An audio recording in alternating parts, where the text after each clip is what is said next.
Hi, I'm Pat Kelly. Okay, in this problem, they ask us to sketch the region bounded by the two curves that they gave us and then to find the area of that region. So we'll begin with our sketches, and it's kind of important. We don't have to be too particular with our drawings, but we at least have to make them accurate enough to see what's going on. And I'll explain what I mean by that as I get going.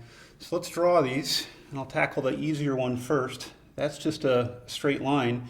You can see the intercept of 2 and the slope of 1. So I'm going to go through there and have an intercept slope of 1, probably right about there. And I know I already said you don't have to be too exact with these drawings, but again, you're going to want them to be good enough. I'll explain. The second one, a little bit more involved. Well, it's just a parabola, so I need to have a decent idea of exactly where that parabola is. And I'm going to do something that might make you kind of get sick, but don't let this bother you.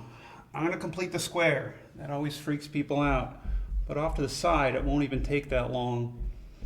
X squared plus 2x. You take half of the coefficient squared, add it, and then make sure you remember to subtract it to balance. See, that wasn't bad. And the reason I did that, one of the reasons why you want to know how to do that, is you can immediately see what that graph looks like. Yeah, it's a parabola, and it's shifted to the left 1 and down 1 for its vertex. So this parabola is going to have a vertex over 1, down 1, right there. Okay. Then I can draw my parabola something like that. Okay, now let me try to fill in a few of the things I was worried about. You're asked to sketch the region bounded by these two curves, and I said to make sure your drawing is accurate enough so you can see what's going on. And this is what I meant. We've learned that to find the area bounded by two curves, you can either integrate with respect to x or integrate with respect to y. And at this point, it's your choice. You're mature and grown up enough to decide, and the drawing's going to help you decide. My drawing's accurate enough that I can see, if I'm looking at things straight on, that straight curve is always on top, and the parabola is always on the bottom.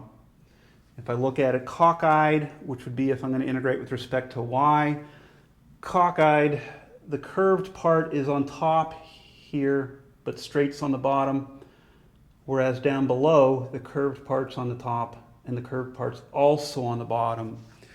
So I definitely choose to integrate with respect to x. And I've got to make sure my drawing's accurate enough so that I can see tops and bottoms and make that wise choice of whether to integrate with respect to x or with respect to y. Now that that's all out of the way, we are going to integrate with respect to x. So my formula, integral from a to b, f of x, which will be the top function, minus g of x, which is the bottom function, dx. It's also worth me reminding you that in this formula we need functions of x. They are functions of x. If I decided to go with respect to y, I would need functions of y. Sometimes you'll have to make that change. So now I'm ready to get my top was the straight and my bottom was the curved, but I need limits of integration. So this is always how far to the left and how far to the right. And I'm going to go to my drawing and I can see that how far to the left is here, how far to the right is here. But you would never want to rely on your drawing for those values, so we do a little bit of scratch work for the intersections. A little bit of algebra is just going to be to take those two equations and set them equal to each other.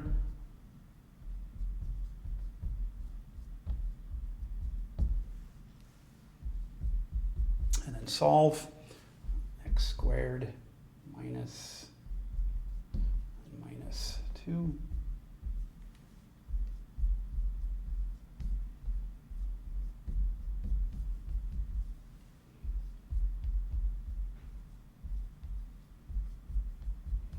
So I get my x values there.